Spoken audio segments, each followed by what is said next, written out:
الحمد لله الكريم الفتاح فالق الحب والنوى وفالق الإصباح. أحمده سبحانه وأشكره على نعم وآلاء تتوالى علينا في الغدو والرواح.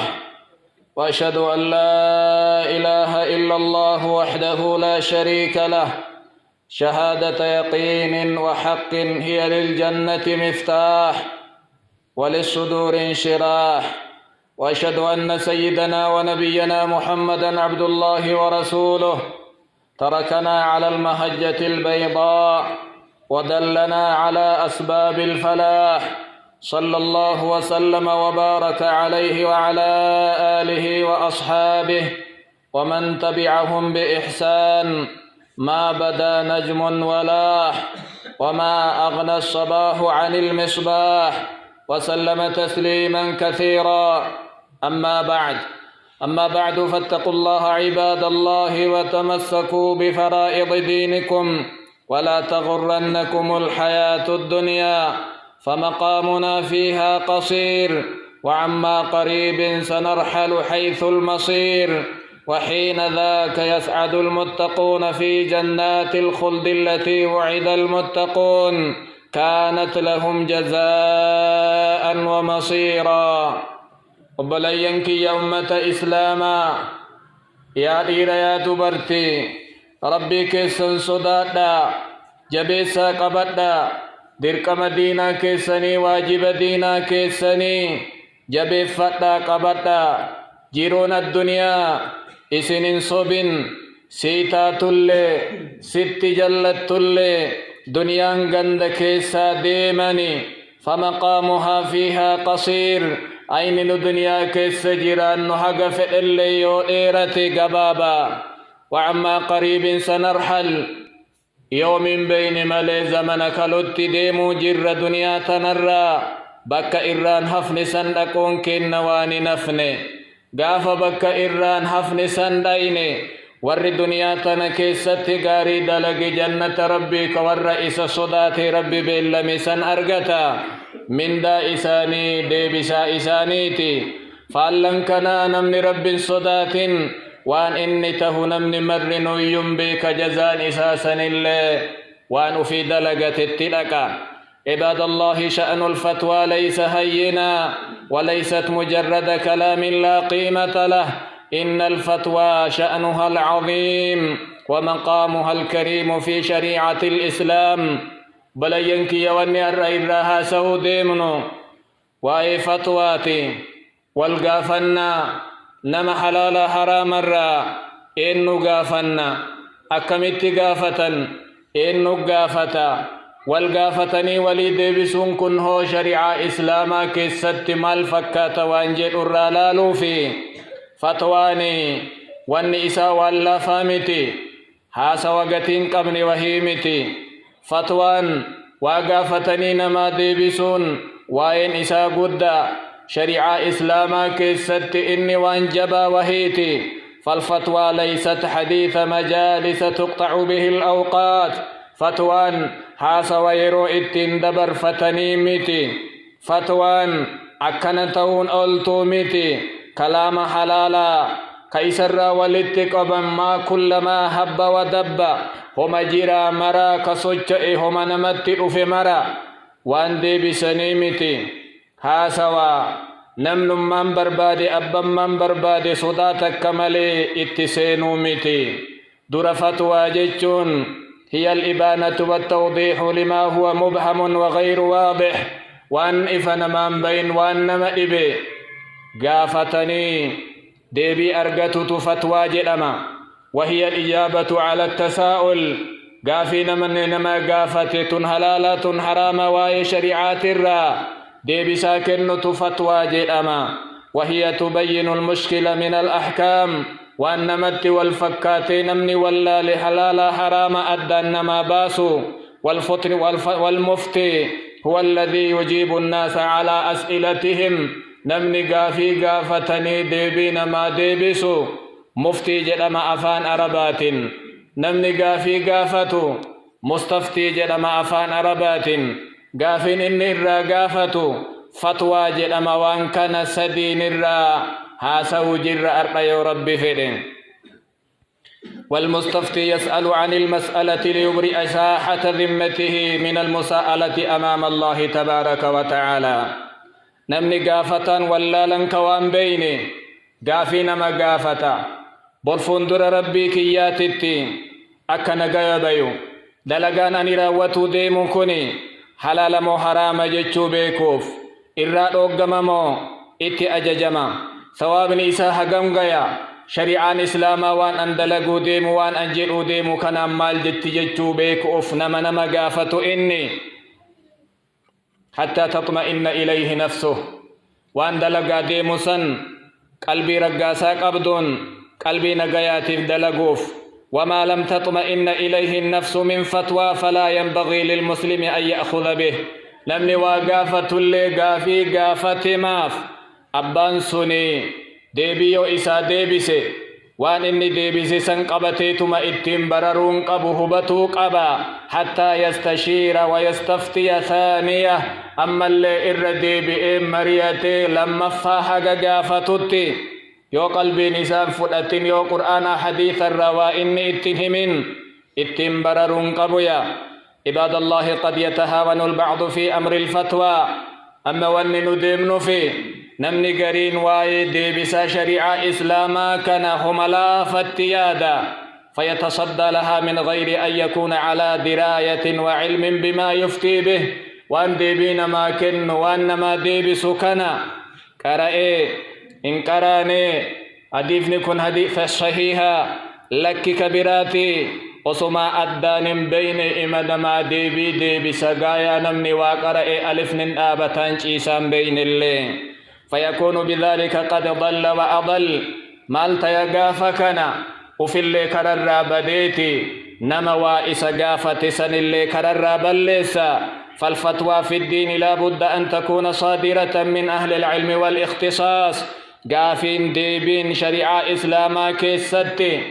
أبادا ديتي قبدو كنمتي ملي وأنم نمان كرا ديم دبتو متي ربين كن ويت دبتو ويت إسن دبي فاسألوا أهل الذكر إن كنتم لا تعلمون جرا قافتا ور بكم سقبو قافتا ور حلال حرام أدام باسبا قافتا وفي يوم بكين جرا والفت والمفتي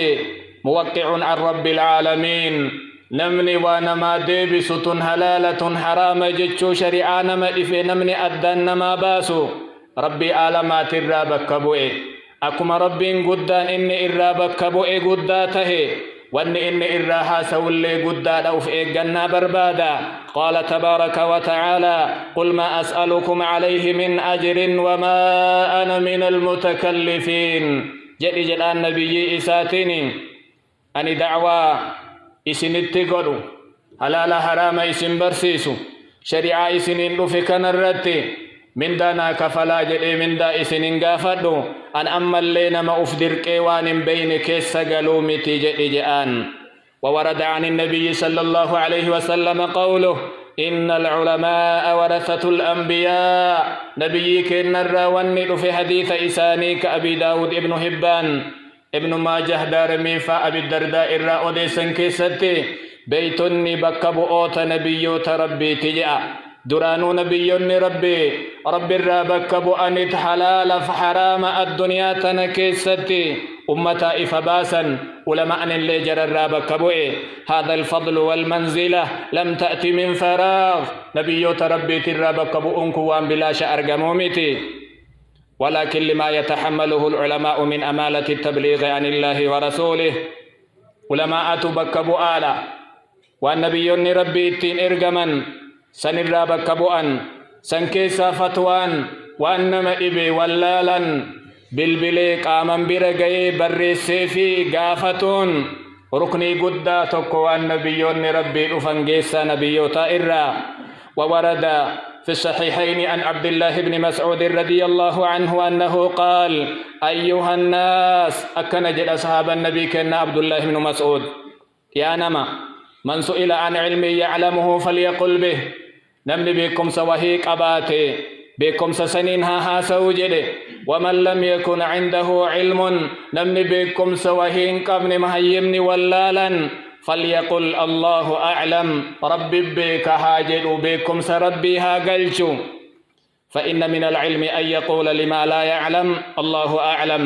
بكم سر يجد أنمني بكم سنقمني وأن بكم سيتن قمني تك ربي بك جتشونو متان إساتيو بكم سجدا أنا أتي سجد الله. وقال الإمام محمد بن المنكدر رحمه الله إن العالم بين الله تعالى وبين خلقه بكنما إدو ربي تفي إدو خلقي كنتي أمباساد درجة فلينظر كيف يدخل بينهم هالالة بكم سكمين إدو نماتي في إدو ربي بؤي رب الرابك بؤي الدنيا تنكيست حلالا حرام هما بكم سكميني هالالة جئنا منكن اللين. روى الدارمي في سننه عن أبي موسى رضي الله عنه أنه قال في خطبته من علم علما فليعلمه الناس نمني بكم سابقب نمني بكم سئسا نمها برسي سجد وإياه أن يقول ما لا علم به أكن جن إن بكتشيس سيصداتشيس إيقاتو يا نما وأن بكم سئتن أمن أن بكن جدين فيمرق من الدين ويكون من المتكلفين نما الدين الرابي أفدركا أف أجائبا نما بكم سوهين قبنتاتا جبات رجاء أف إيجي بكم سان دبت بكم سان حللت بكم سان حرم سجاء من هنا تكمن خطورة الفتوى لذلك هاب الفتوى أكابر العلماء أسراه بنغا بكم سان على شريعة ربي كيست كن حلال كن حرام كن أولي كن قد كن سن كن كنججون دندهمو شريعة ربي ترتي وان انتانها سو علماء الرادقين تن حلال تن حرام ججو يو جبات ملي يو ألفات ملي نمني رقام بين شريعة ربي كيسبو اي رب الرابك بو اي حللتي حرمسون دندهو أسر أرغنا مي علماء ندراني صحابة نبي كنات الراجل قبي مال الرتوراني دكيسين إلى روى الإمام ابن المبارك في الزهد بسند صحيح عن عبد الرحمن بن أبي ليلى قال أدركت 20 و100 من أصحاب النبي صلى الله عليه وسلم أن مدينة كيست جد عبد الرحمن بن أبي ليلى صحابة نبي كنا نمدبتكو في دقدامات أكبي جد أرجيجا وراه قال في هذا المسجد مسجد مكان كيست جد فما كان منهم محدث إلا ود أن أخاه كفاه الحديث نمني حديث رسولا حفظيك وماك أبو جركيسا وصو أنامتي نمني برا حديثك نهمي جتشو جالة ولا مفت إلا ود أن أخاه كفاه الفتيا نمني وأمتا قافة ميدي بيك النولي وصو أنامتي نمني برا مسألاتنا حلال حرام إسي أسو إبسي جالة جئنا من الإباف ديك دمنا أرجي كل إنسانين صداتني. وروى بسند صحيح عبد الله بن مبارك ملي أن ابن عمر رضي الله عنه سئل عن شيء عبد الله بن عمر صحابة النبي كنا قدتش قافي وهي إساديات جلا فقال لا أدري أن بيكو جدي ثم أتبعها إيغسي تدي أما اللي لا أدري جدين بيكو أن جدين بيكو جد فقال أتدرون بيتني أتريدون أن تجعلوا ظهورنا لكم جسورا في جهنم إن بربادني سندويدك نريك إيشا دلدل إبد جهنم نرجعه بربادني إبدر نو أفتني إبدر نو جيبستني أكريك إيشا نرجعه بربادني أتقولون أفتان ابن عمر بهذا ديمتني فندر ربي تفنمات التلي ابن عمر تكنا فتوانا قولي كن حلالا كن حراما أتي وانفيت دليدا كإتقافة مؤانا أرك جهنم سيها تو برباد جلين أكنا صحاب النبي كنا ناس ماله اللالنا وهذا شأن أهل العلم والفضل المشهود لهم بالإمامة في الدين وربيكم سقبوا وردن ديتيقبوا كقرآنكم ما حقبوا آية حلالاتي في حراما آية أحكام ناسكا منسوكا عامي في خاصي مجملة في مبينة ورقم أبو أكنها سوا. قال الإمام مالك قال الإمام مالك إمام دار الهجرة رضي الله عنه ورحمه: ما أفتيت حتى شهد لي 70 أني أهل لذلك. أن تكوى ديبين من كنن فتوى قوني جدا إيغا نمني تربات ما رغانا بي ملئة فتوى إندن دي تجيشو جدا. نو أما أنا دبت الراجل قبل نمني تكمئة فتوى إندن دي تجدي علماء بكم سكبر نمني رغانو كن جرا وفي أمو رغا وهين قبنو نمني بكم سنور رين جنة فتوى إيسا جرا. وورد عن أبي حسين عثمان بن عاصم رضي الله عنه قوله: إن أحدكم ليفتي في المسألة الرئيس الدنيا جرتن كان كيست جأنمني كن اللي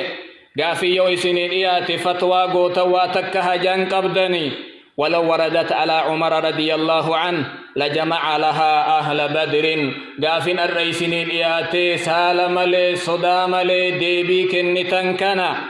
وصو صحاب ديك نبي كنا عمري خطاب خليفة لما قافين كن قافتمي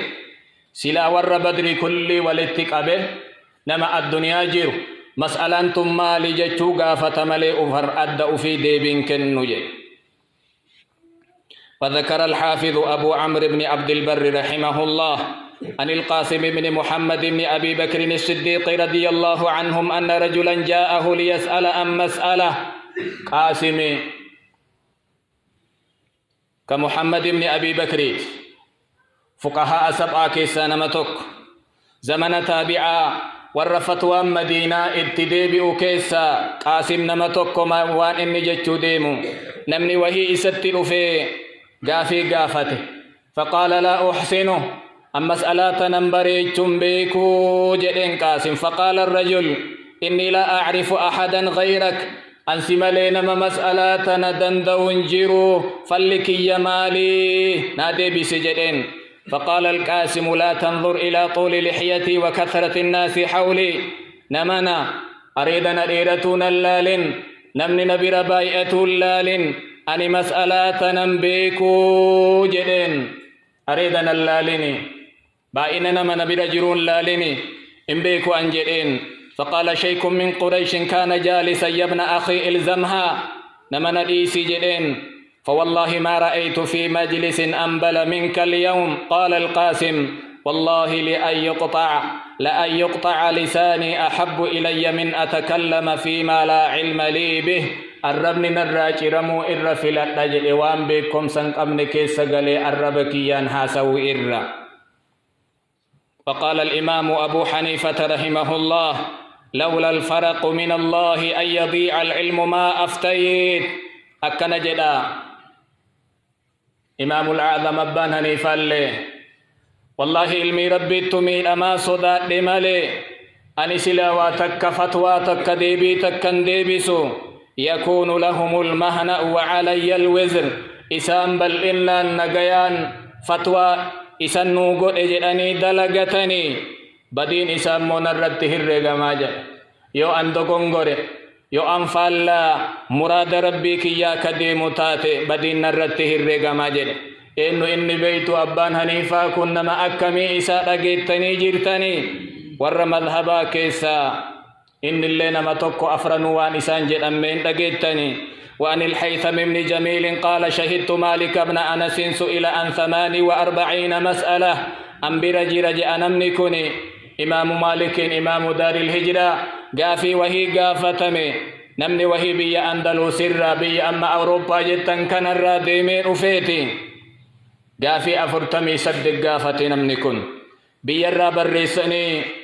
بيكان الدنيا لا إسجأني مدينة إرغانيتي قافي أفرتمي صدق ورق الرتك أبتي أفي نمني كن. فقال: في 32 منها لا أدري. قافي أفرتمي صدق كيسا صدمي لما إمام مالك إمبيكو جي صدمي لما إمبيكو جي ميك الرادي بيكن ما نمنا لفاقنا فقاتو ديمي أفي لا أدري يوغل بي هغنا فقاتو تبي مال نانجت مال جدان جنان بكا جت مرت للبي مالك لا أدري جد ديمي جد يو برباد. وعن الإمام مالك أنه ربما كان يسأل عن 50 مسألة فلا يجيب في واحدة منها. قافي شنتم فاقافة ميتكتي كيسان ديبسويا وكان يقول من أجاب في مسألة أكن جل ويتهاسيو نمني قافي وهي قافة مي ديبيك نتكتما فينبغي قبل أن يجيب فيها أن يعرض نفسه على النار والجنة أغا ديبي قافي تكتي سنين ديبفني قام إسا إبد جهنمي في جنة اللي في دوك أبا قافي تنيو ديبي سي جهنم جلابا يا جنة أرقدا جلابا يا إن أرقدا يو بيك ها ديبسو يو كاني أجمت هالابة جنة أبنان عذابا نما إيقتجا وروي عن الإمام الشافعي رحمه الله أنه سئل عن مسألة فسكت قاف وهي إمام الشافعي لنسان اللي نما سدفا ور مذهب أرأى الدنيا كيس جيروتي قاف تمنيج اللسان فقيل له ألا تجيب رحمك الله ما لما ديبين كني نجانين رب سيها رحمة فقال حتى أتري الفضل في سفكوتي أم في الجواب بدا يو ديبي سمو يو چلس الرجال كم تناجبا جتشو يا داجر جنه وكان الإمام أحمد بن حنبل رحمه الله على غزارة علمه يستفتى فيكثر من قول لا أدري إمام أحمد اللي ور مذهب أفرفا كيسا إسان أرأنا متوكو غافي وغافة تمني إمبيكو با إسان جا إمبيكو جا أنا أتي أما مالت تجرمي إنو جديني إيرا دوبرتي تكا قدان جديني نمني غافي وغافة تمي أفدوب ديب أجيرا نامي تمينا مبرا غافة نمني جد أجيرا عباد الله إن الذي يعرض نفسه للفتوى لا بد أن يعلم يقينا أنه سيحاسب نمني أرأى ديبي أفآبه قواتك نمن غافن قبيكم سأفسيو سفادرات التسلانن علماء وليوكا أولي بلان أمبيكا دا ججو نمني أفيادو هايادو وانغاف واندبت لرا الربك يرا إنهر رقم ججك يججو آيادو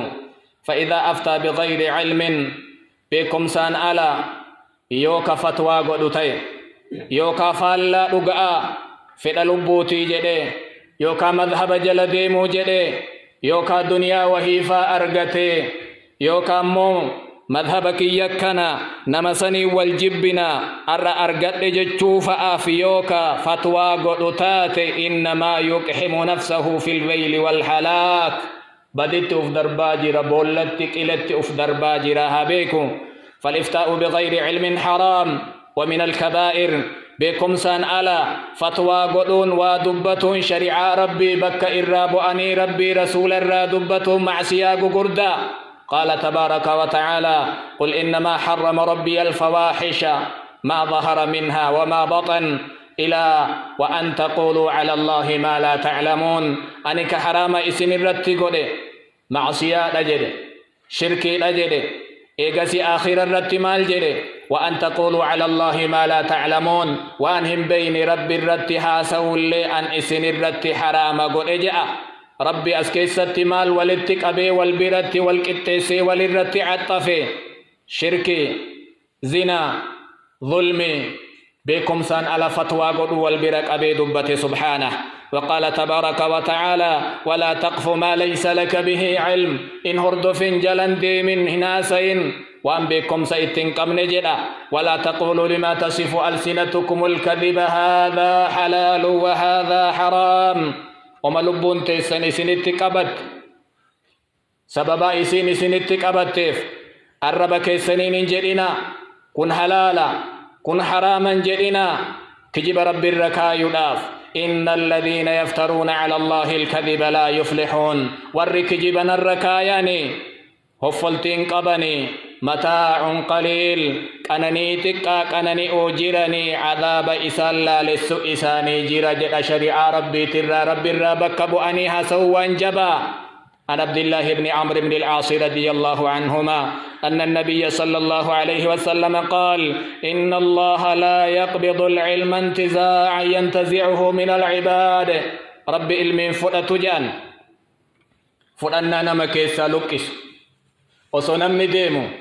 علمي نمكيسا فرجان ولكن يقبض العلم بقبض العلماء قروا ربين كن بكم سأك إن اتنما كيسا فرأت بيكا نما كيسا كاسا جدن الرئيس بيكا جرا إنه فقيه نبي كيسا جيرو إنه عالم محدث نبي كيسا جيرو حتى إذا لم يبق عالما يو دنيا تنرت بيكا وهين همبسن اتخذ الناس رؤساء جهالا ولالا بكبوا قد تنجأنك أككيا كان ولالا فسئلوا ولالا كن غافة منيتي فأفتوا بغير علم وضلوا فأضلوا بكم سان على غافة بيادي بيكنا وفي اللي جلتي بي اللي جل سجأ ولالا أكنا كن حديث صحيح كيسة نبينكن. أيها الناس إن التجرؤ على الإفتاء من غير الراسخين في العلم وربيكم سنقمني ولالا شريعة ربي كيس سيني ديبين ما كنون أمة هلاكتي أوفا أمة جلنتي أوفا أمة ميئمتي أوفا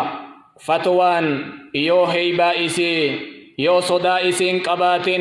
واللبت دفا شريعة ما كيستي وان سلا حلالة حرامتيا حرام حلالتيا ميوان زمن نبي كنا صحابة نبي كنا ترى أرقمي وهيلا الله. روى أبو داود عن جابر قال خرجنا في سفر فأصاب رجلا منا حجر. جابر بن عبد الله مال جدقاف وهي إمل بانيتي نمن ولين إمل باني كيسا نم وهي قارا كانت تغنغلتي متى فلت جدا فاحتلم نمجرو نمنكني هل كم مناما أكوان دبرتي ولين شيسي بشان الرابي جدا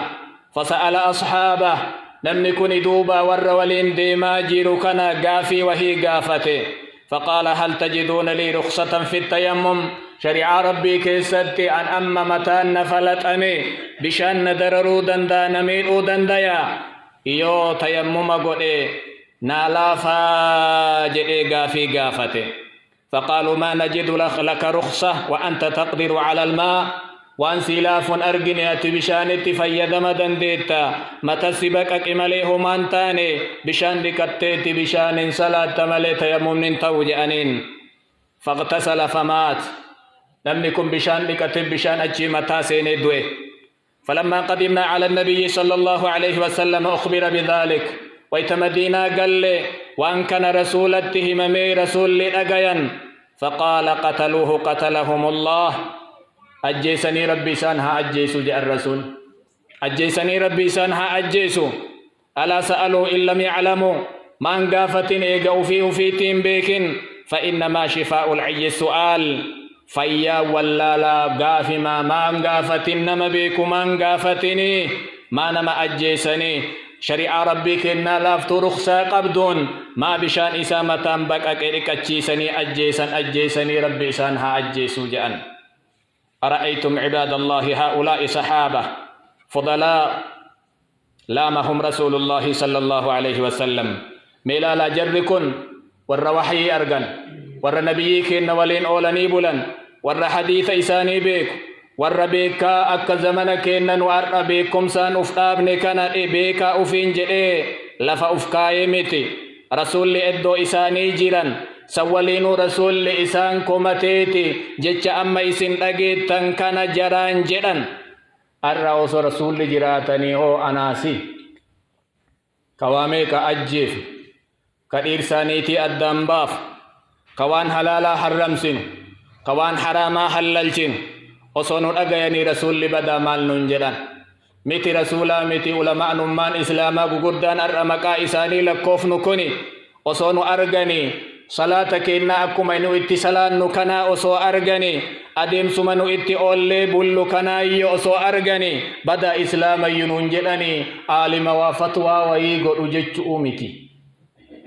عالم فتوى قو جيش أمتي جركن إسلام بفا إسلام قبن أكا إسلام جرن أكا إسلام سومن أكا إسلام صلاة